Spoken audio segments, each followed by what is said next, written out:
過千人遊行到政府總部遞信，要求政府切實執行保障本地工人就業權益嘅承諾。期間，警民發生多次衝突。郭東梅報導。遊行隊伍下晝2點半由三角花園出發，沿住提督馬路同新馬路到政府總部遞信。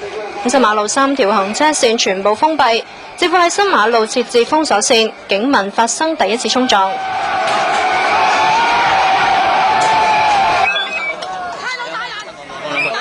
有問題嘅，點解一腳房？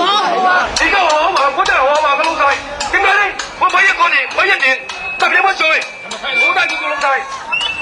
隊伍遊行到政府總部對面嘅時候，因為不滿當局只係准少數嘅代表遞信，雙方再次發生激烈衝突。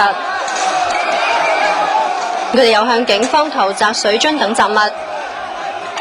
經過一番擾攘之後，政府派出代表接過請願信。參與今次遊行嘅人士大部分係勞工階層，佢哋不滿政府大量輸入外勞，影響本地工人就業權益。反遊行嘅團體估計，參與今次遊行嘅人士接近5000人。澳廣視記者郭東梅報導。